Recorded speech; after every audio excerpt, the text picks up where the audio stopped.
Halo, ketemu lagi. Hari ini kita akan belajar Object Oriented Programming menggunakan bahasa Java. Hari ini topik kita tentang reference, kemudian array dan string.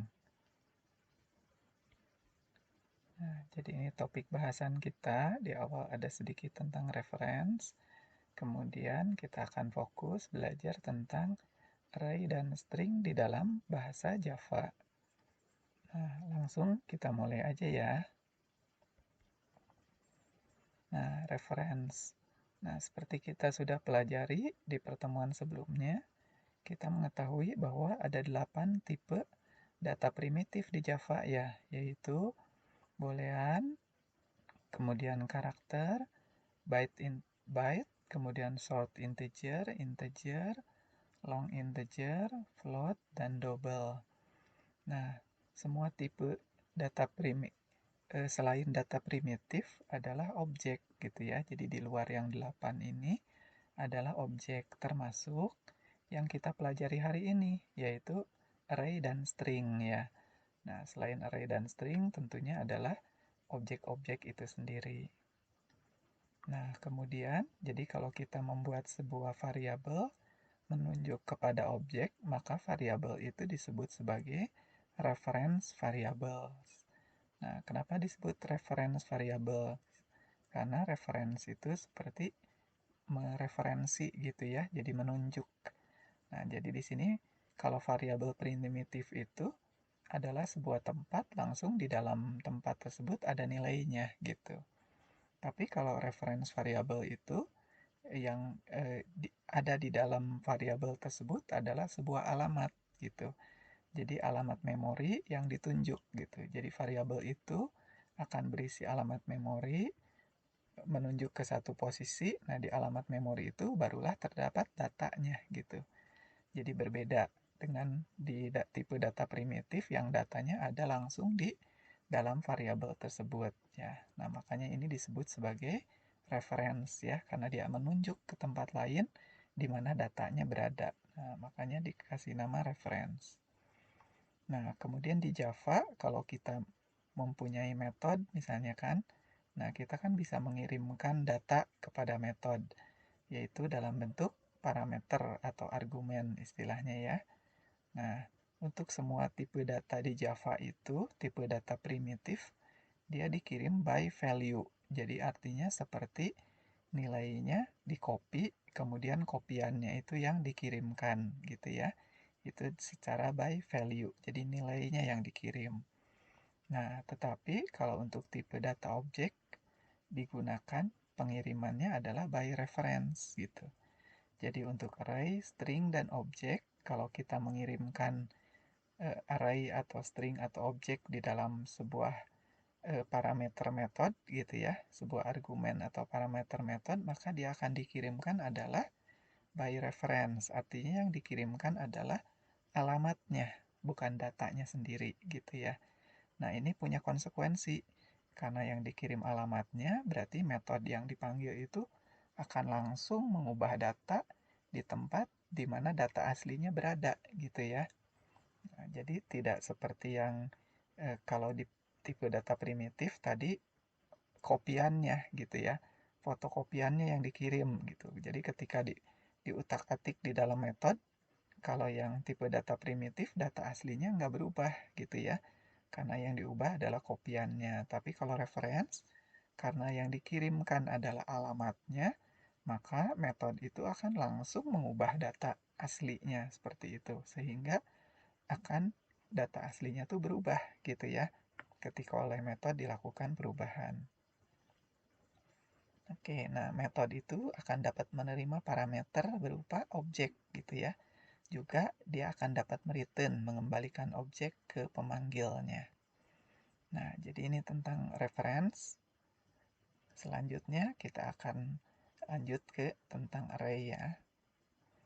Nah, pertanyaannya pertama, kenapa sih kita membutuhkan array gitu? Array itu apa sih gitu ya? Nah, jadi kalau biasanya kita misalnya punya satu variabel, isinya di dalamnya adalah satu data gitu ya. kita punya variabel bertipe tertentu, misalnya int gitu. Nah, di dalam int itu misalnya variabel a ya, int a gitu. Nah, di dalam a itu berarti kita mempunyai sebuah data dengan tipe integer, misalnya angka 7 gitu kan. Nah, kalau dengan array gimana? Nah, kalau dengan array, misalnya kita punya int berupa array namanya adalah b gitu. Nah, b ini adalah satu nama, tapi di dalamnya kita bisa punya banyak data, seperti itu. Jadi kalau array itu kita cukup dengan satu variabel, kita bisa menunjuk ke banyak data, seperti itu ya. Nah, ini ada contoh, misalnya kita akan di sini membuat bilangan random gitu ya, bilangan acak, dan menghitung rata-rata dari bilangan acak tersebut. Nah, misalnya di sini kita punya 5 bilangan ya, kita siapkan. Kita pesan dulu bil 1 sampai bil 5, kemudian kita siapkan nanti hasil rata-ratanya ada di rata ya, berupa bilangan pecahan kan, rata-ratanya bisa pecahan. Nah, kemudian di sini kita isi ya, bil 1 sampai bil 5 itu adalah sebuah bilangan random, kemudian dibikin positif ya, absolut. Jadi kalau bilangan negatif dibikin positif, kemudian dimodulo 100 ditambah 1 gitu. Nah, berarti angkanya nanti kita akan memperoleh angka antara 1 sampai 100 dari bilangan 1 sampai bilangan 5 ini. Nah, kemudian kita print dulu di sini, kemudian kita hitung rata-ratanya. Karena ada 5 bilangan, berarti dibagi 5 ya. Kemudian ditampilkan rata-ratanya. Nah, ini kira-kira program kita, yaitu menghitung rata-rata dari 5 buah bilangan. Program ini tidak menggunakan array. Nah, kita lihat ya, kalau yang membutuhkan array gimana programnya. Nah, dengan menggunakan array, program kita berubah jadi seperti ini, kurang lebih ya. Nah, jadi kita di sini new int 5. Nah, gitu ya. Nama variabelnya adalah bil. Jadi kita punya variabel bil bertipe array dari integer, tandanya array adalah pakai kurung siku buka tutup ini ya. Nah, kemudian kita pesan ukurannya sebesar 5 gitu. Jadi bil itu satu nama variabel, tapi dia punya 5 tempat gitu yang bisa diisi data. Berarti bisa nampung 5 data integer gitu ya. Nah, di sini kita looping, rata-ratanya kasih 0 dulu, di looping dari 0 sampai 5. Nah, array itu nanti indeksnya mulai dari 0 ya, seperti itu teman-teman. Jadi bil yang ke 0, nah, kita hitung seperti tadi, bikin angka randomnya, dimodulo 100 dan ditambah 1. Itu ditampilkan bilangannya, kemudian kita di sini jumlah-jumlahkan dulu ya, digabung dulu ke rata ke variabel rata. Setelah itu baru kita bagi sebanyak bilangannya, yaitu 5 bilangan. Nah, baru ditampilkan rata-ratanya, hasil perhitungannya ya. Nah, kalau lihat program ini dengan program sebelumnya, lebih baik yang mana ya? Nah, kalau lihat dari panjangnya program, hampir sama aja ya.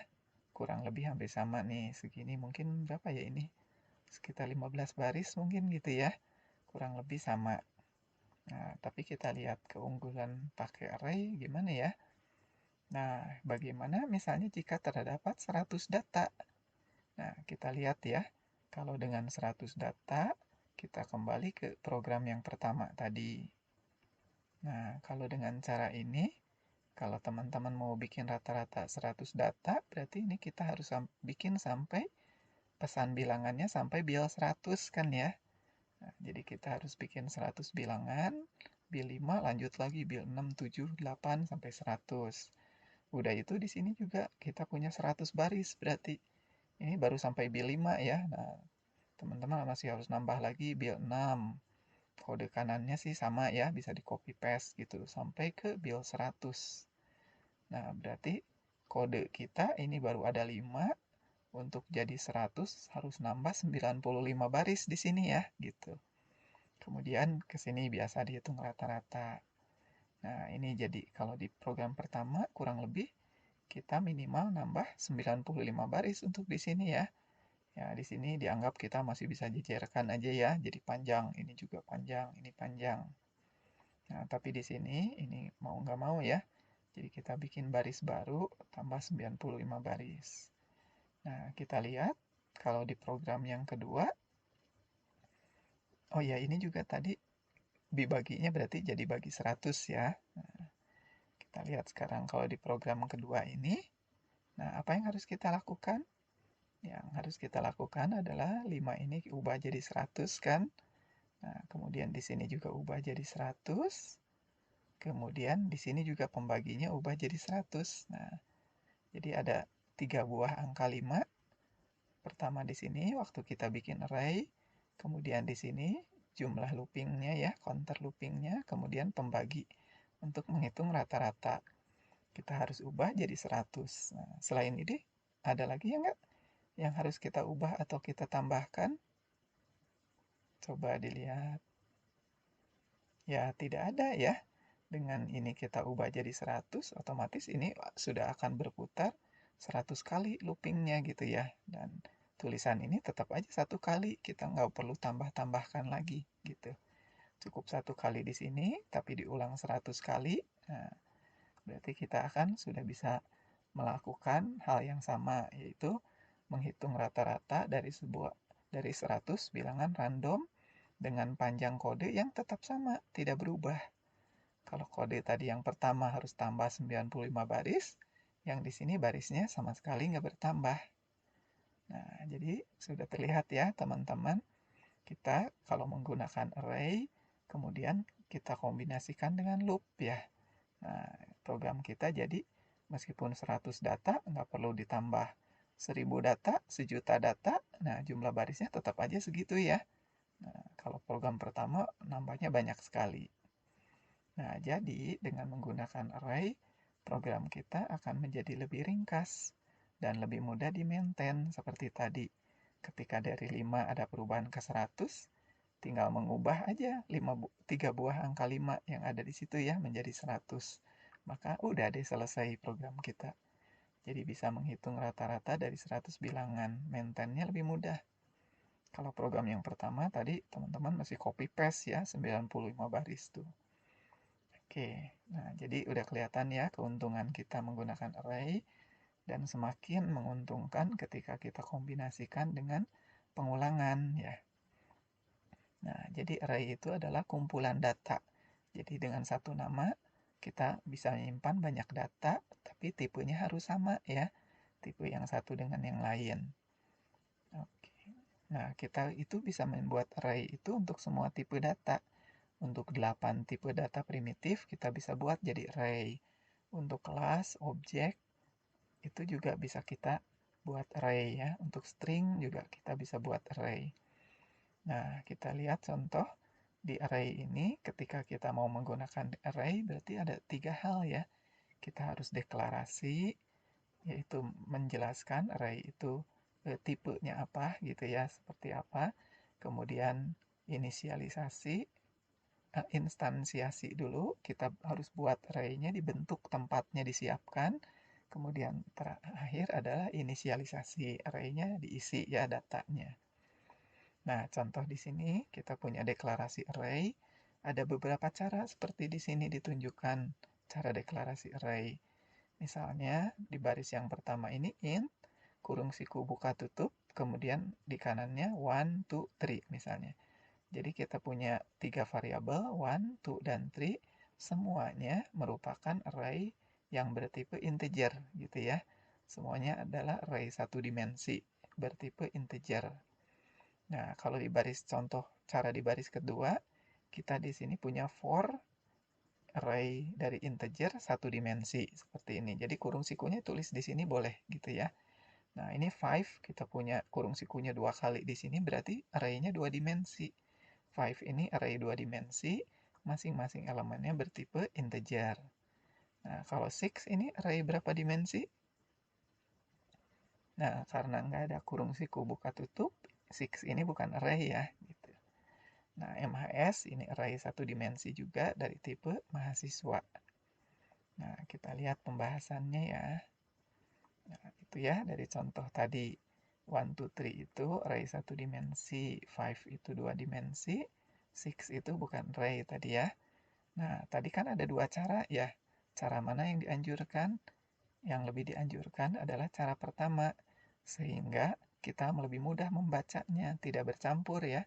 Dalam satu baris itu, kita tahu semuanya adalah array satu dimensi, seperti ini ya. Nah, kalau cara kedua ini kan bercampur ya. 4 itu satu dimensi, 5 itu dua dimensi, 6 itu bukan array gitu. Nah, cara pertama lebih dianjurkan karena lebih mudah dibaca gitu. Jadi lebih baik teman-teman menyiapkan 2 atau 3 baris gitu untuk memisahkan pemesanan array dengan dimensi yang berbeda, juga dengan yang bukan array gitu ya. Daripada semuanya digabung jadi satu gitu. Secara baris program mungkin jadi lebih pendek gitu, tetapi ketika program akan lebih susah dibaca nantinya gitu, baik oleh pembuatnya sendiri maupun apalagi oleh orang lain gitu ya. Nanti jadi lebih kompleks programnya, lebih susah dibaca. Gitu ya. Oke, jadi lebih dianjurkan cara pertama tadi. Nah, deklarasi array ini belum menunjukkan ukurannya ya. Tadi baru dikasih tanda kurung siku buka dan tutup, tapi kita pesan tempatnya, array-nya tuh berapa tempat, di situ belum ditunjukkan. Gitu ya. Nah, di sini kita masuk ke instansiasi array-nya. Nah, di sini kita harus udah ngasih tahu bikin array-nya berapa besar gitu. Jadi misalnya one tadi saya bikin new int, di sini dalam kurung sikunya 5, berarti saya pesan 5 tempat gitu ya untuk variabel array one. Untuk for saya pesan 100 tempat misalnya. Nah, di sini ada pertanyaan ya. Kenapa sih kalau kita bikin instansiasi array itu pakai operator new? Nah, ini salah satunya ciri menunjukkan bahwa array itu adalah tipe datanya tadi objek ya, reference dia, jadi bukan tipe data primitif. Salah satunya terlihat dengan penggunaan operator new di sini gitu ya. Nah, di sini menggunakan new. Kemudian hal lain yang perlu diingat, indeks array itu dimulainya dari 0, bukan dari 1 gitu. Sehingga data terakhir itu bukan data yang ke n, tapi data yang ke n-1 gitu ya. Seperti contoh di sini, int 5, berarti 1 itu indeksnya mulai dari 0, 1 yang ke 0 sampai 1 yang ke 5 dikurangi 1 sampai yang keempat. 0, 1, 2, 3, 4. Nah, totalnya kan ada 5 data itu ya. Karena dimulai dari 0, jadi sampai n-1. Nah, itu udah langkah yang kedua, berarti kita sudah punya tempat. Tapi tempat ini masih kosong gitu ya. Jadi kita misalnya punya 5 tempat tapi masih kosong. Nah, sekarang kita isi. Nah, ini adalah inisialisasi atau pemberian nilai kepada array. Jadi one tadi untuk elemen yang paling pertama yaitu di indeks 0, kita isi angka 30. Kemudian di indeks 3 yaitu ini data keempat ya. Kita isi dengan 20. Nah, seperti ini kita isi datanya. Nah, tapi barusan kan 3 langkah ya. Nah, mulai dari deklarasi, instansiasi, dan inisialisasi. Nah, itu sebetulnya bisa digabung. Nah, kita lihat kalau dengan cara seperti ini, misalnya int, kurung siku burang ketutup, to. Nah, jadi to bertipe array integer. Ini udah bagian deklarasi. Tapi di sini nggak titik koma, tapi langsung dilanjutkan. New int 3, berarti langsung inisialisasi. To ini langsung disiapkan 3 tempat di situ. Jadi ini menggabungkan antara deklarasi dan instansiasi. Tapi isinya tetap masih kosong gitu ya, belum ada isinya. Nah, kemudian ada juga yang digabungkan seluruhnya. Deklarasi, instansiasi, dan inisialisasi. Caranya bisa seperti ini. Misalnya one, tipenya integer, array dari integer ya, sama dengan, nah pakai kurung kurawal, langsung kita masukin datanya di sini. Berarti ini datanya langsung masuk gitu. One di indeks 0 adalah berisi angka 30, di indeks 1 isi 10, dan seterusnya sampai indeks keempat berisi data 70 gitu. Nah, indeks kelima isinya apa? Nah, tidak ada ya. Indeksnya sampai yang keempat aja. Jadi kalau pesan dengan cara ini, kita nggak apa-apa nggak tuliskan ukurannya berapa.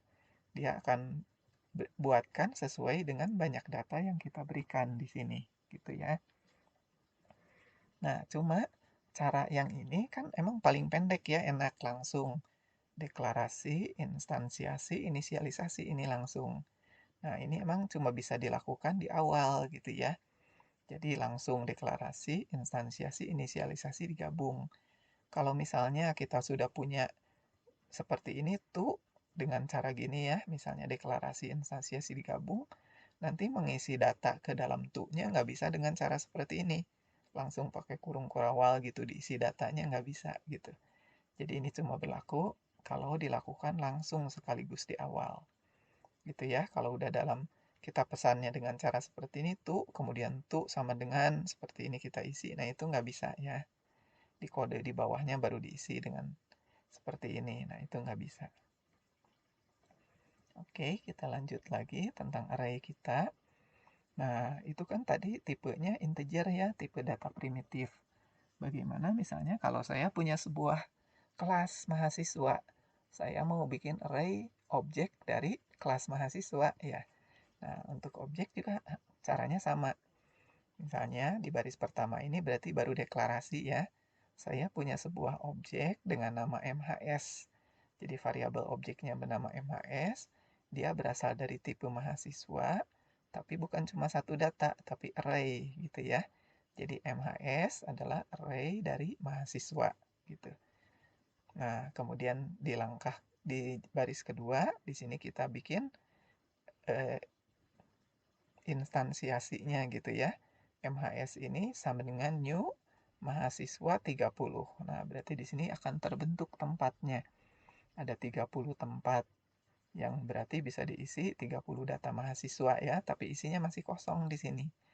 Nah, baru di dalam looping ini karena saya punya untuk 30 data sama saya di looping gitu ya, MHS 0 new mahasiswa, nanti MHS 1 new mahasiswa lagi. Jadi kita punya 30 objek mahasiswa, kita masukkan di sini gitu ya, di setiap indeksnya gitu.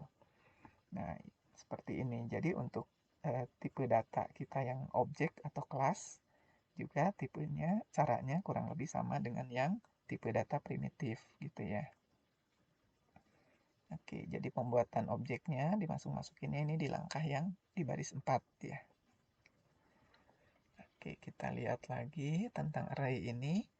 Nah, kita juga bisa membuat array yang dimensinya lebih dari satu. Nah, misalnya kalau 2 dimensi. Nah, teman-teman tinggal deretin aja di sini tanda kurung siku buka tutupnya. Tapi nggak digabung ya, bukan satu kurung siku buka tutup terus di dalamnya pakai koma misalnya, bukan begitu. Tapi bikin lagi kurung siku buka tutup. Jadi ini 5 misalnya, new in 3, 2. Nah, berarti kita punya berapa banyak data nih di 5? Nah, 3 kali 2 data gitu ya. Nah, jadi bisa 3 baris, 2 kolom misalnya. Berarti kita punya 6 data seperti itu. Nah, di sini juga cara lain ya. Misalnya bisa juga new, kita tentukan dulu depannya dulu gitu. Misalnya kita tentukan misalnya ini 3 baris. Tapi jumlah data di masing-masing barisnya saya belum tentukan gitu. Ini bisa. Kemudian lanjut lagi 2D, misalnya untuk baris yang pertama di indeks 0, saya bikin banyak kolomnya 15 misalnya, new int 15. Tapi yang di baris 2-nya, yaitu di indeks 1 untuk data 2D, saya bikin datanya 12 gitu ya.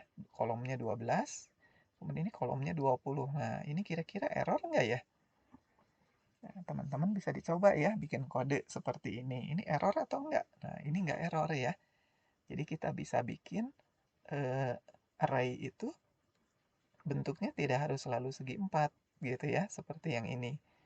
Tapi cara buatnya emang seperti ini, jadi 2 tahap gitu ya. Kita tentukan misalnya jumlah barisnya dulu, baru untuk setiap baris jumlah kolomnya kita buat lagi sendiri-sendiri seperti ini. Nah, jadi kita bisa punya array di sini seperti 3 baris, kemudian baris pertama 15 kolom, baris kedua bukan 15 kolom, lebih kecil 12 kolom. Dan baris ketiga paling panjang, dia ada 20 kolom gitu. Jadi kita bisa membentuk seperti ini ya, array 2 dimensi yang bentuknya tidak segi 4 gitu. Oke, nah iya, dan kemudian ini juga kalau kita definisi seperti ini, int 32 ini sebetulnya 3 baris 2 kolom atau 3 kolom 2 baris. Nah, coba datanya sama-sama 6 data ya. Nah, tapi kita bisa baca. Nah, sebetulnya ini tergantung dari kita. Kita mau tetapkan sebagai 3 baris 2 kolom, seperti modelnya matriks boleh gitu ya. Atau kita bikin ini 3 kolom 2 baris juga boleh. Seperti kalau kita misalnya mengakses layar kita gitu ya. Layar itu kan misalnya X dulu baru Y gitu kan. Jadi yang depan X-nya gitu. Ke kanan berapa, ke bawah berapa misalnya gitu. Atau di sistem koordinat Kartesius gitu ya. Penulisannya X dulu baru Y. Tapi kalau matematik di matriks misalnya ini adalah baris dulu ya. Jadi seperti Y dulu baru X, seperti itu.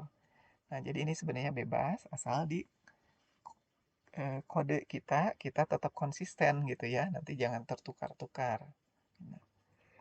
Nah, inisialisasi langsung itu kalau 2 dimensi bisa nggak? Tetap bisa. Seperti ini caranya.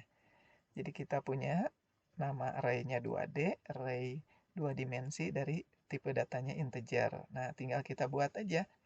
Jadi ada kurawal buka tutup besarnya gitu ya. Nah, kemudian kalau 1 dimensi di dalamnya kan langsung data, koma data, koma data. Nah, karena ini 2 dimensi, 3,2 gitu ya, 3 baris 2 kolom misalnya, maka untuk setiap satu ini bukan satu data, tapi satu baris gitu. Jadi data untuk satu baris. Nah, karena ini jumlah kolomnya 2 untuk setiap baris, maka dalamnya kita bikin 2 data gitu. 1 dan 2, kemudian 3 dan 4, 5 dan 6 gitu. Jadi 2D untuk indeks 00 adalah angka 1 ini gitu ya. Kemudian untuk 01 baris 0 kolom 1 adalah angka 2 ini. Nah, begitu seterusnya ya. Ini misalnya 3 kali 2 dan kita asumsikan 3 baris 2 kolom. Bisa diinisialisasi dengan cara seperti ini. Kalau 3 dimensi gimana? Bisa nggak? Bisa. Masing-masing di sini, yang di sini adalah angka langsung, diganti lagi dengan kurung kurawal buka tutup. Kemudian di masing-masing datanya ada berapa gitu ya. Jadi di dimensinya tersebut. Jadi misalnya kalau X, Y, Z gitu ya. Nah, Z-nya tuh tadinya cuma satu data, angka 6. Sekarang Z-nya misalnya ada 3 data. Berarti pakai kurung kurawal. Dalamnya ada 3 data A, B, C gitu ya. Jadi ada 3 data. Jadi akan berarti jadi 3 tingkat kurung kurawalnya ini. Oke. Nah, array ini karena dia tuh merupakan objek, maka dia punya atribut-atribut dan metode sebetulnya. Nah, jadi salah satunya kita punya atribut namanya length, gitu ya. Jadi kalau saya punya one, di sini diisi data seperti ini langsung. Nah, one itu saya ambil titik length, gitu ya. Nah, length ini atribut, jadi di sini tidak pakai kurung kurawal buka tutup ya, maka saya akan dapat panjang dari array one, gitu. Kita lihat panjangnya berapa? 1, 2, 3, 4, 5, 6, 7, gitu ya. Jadi ada 7 data N itu akan berisi angka 7 gitu. Nah, kemudian seperti yang sudah kita pelajari waktu kita belajar tentang looping, ini kita bisa memanfaatkan for each ya. Looping yang model for each untuk mengakses elemen array gitu. Jadi di sini int elemen berarti di sini elemen tuh variabel akan menunjuk ke masing-masing data gitu ya. Masing bahasa di dalam array-nya dan tipenya adalah integer. Jadi harus tulis int depannya. Array-nya sendiri datanya ada di mana? Ada di one ini. Gitu ya, data keseluruhannya ada di one. Maka ketika kita print elemen, ketika looping pertama ini akan berisi angka 7. Looping kedua berisi angka 5, looping ketiga berisi angka 2 dan seterusnya gitu ya. Begitu selesai sampai 4, kemudian dia berhenti. Jadi bentuk for-nya lebih sederhana ya, bisa lebih sederhana. Nah, di sini kita akan belajar tentang sifat dari array ya. Nah, ukuran array itu tidak dapat diubah katanya. Jadi kalau pertama kita udah pesan ukurannya 10, kemudian di bawahnya lupa harusnya 15 gitu, diubah. Nah, itu nggak bisa ya. Gitu. Tetapi reference variabelnya sih tetap bisa dipakai. menunjuk ke array baru ya. Contohnya di sini misalnya. Pertama kita punya ARR-ku tipenya integer. Nah, kemudian ukurannya 5. Nah, kemudian setelah itu di bawahnya ARR-ku, nah depannya nggak pakai deklarasi lagi ya, karena deklarasinya udah di awal ini ya. Deklarasinya udah di awal, ARR itu tipenya array integer gitu tetap. Nah, tapi di sini dia menunjuk ke tempat lain gitu. New int 10 dibuatin objek baru berukurannya 10 sekarang. ARR-nya jadi menunjuk ke situ. Tadinya dia menunjuk ke sebuah posisi yang berisi 5 data, sekarang dia menunjuk ke posisi lain yang berisi 10 data. Nah, jadi dalam contoh ini bukan berarti ARR-ku ukurannya yang tadinya 5 akan diperbesar gitu jadi ukuran 10, geser-geser, tambah coupling di belakangnya gitu. Nah, itu tidak dilakukan seperti itu ya. Jadi ini array itu sifatnya di sini di Java immutable. Jadi ketika dilakukan ini maka dia akan nunjuk ke tempat lain gitu ya. Nah, yang ini kan yang tadi 5 udah nggak ada yang nunjuk lagi ya. Nah, maka dia akan jadi dianggap hilang gitu ya. Dan nantinya akan diambil oleh tukang sampah, garbage collector. Supaya dikembalikan lagi, memorinya bisa dipakai lagi untuk kebutuhan lain gitu ya. Oke, nah kemudian di, di library Java standar, di kelas sistem juga ada metode untuk mengcopy isi array. Nah, contohnya misalnya kita punya dua array, source dan dest gitu ya. Source itu 1, 2, 3 isinya, dest itu 7 turun sampai 1 ya. Nah, kita bisa copy array ini dengan memanggil system.arrayCopy. Nah, jadi nama metodenya adalah arrayCopy. Yang pertama adalah source-nya dulu. Sumbernya dari mana? Nah, dari sini ya, yang 1, 2, 3 berarti ini source. Kemudian dari sumber ini mulai dari mana? Mulai dari indeks ke berapa? Nah, ini mulai dari indeks ke 0, berarti mulai dari data yang ini ya, yang pertama. Bisa juga kalau cuma perlu mulainya dari sini, misalnya dari indeks 1, itu bisa ya. Ini mulai dari indeks 0. Kemudian di copy-nya kemana? Nah, copy-nya ke sini, di sini dash tujuannya, yaitu array yang ini gitu. Mulainya dari indeks berapa? Indeks 0. Di copy-nya berapa banyak?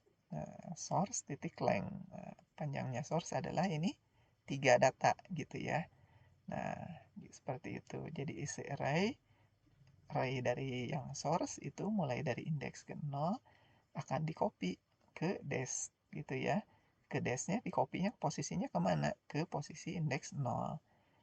Banyaknya berapa yang di copy? Sebanyak ukuran array source. Maka hasilnya jadi seperti ini ya. Jadi angka 7 akan ketimpa oleh angka 1 dari source. Angka 6 ketimpa oleh angka 2 dari source. Angka 5 ketimpa dengan angka 3 dari source. Sehingga hasilnya jadi seperti ini. Oke, nah itu tentang array. Nanti kalau ada yang mau ditanyakan, silakan dicatat dulu ya. Nanti kita diskusi, bisa ditanyakan.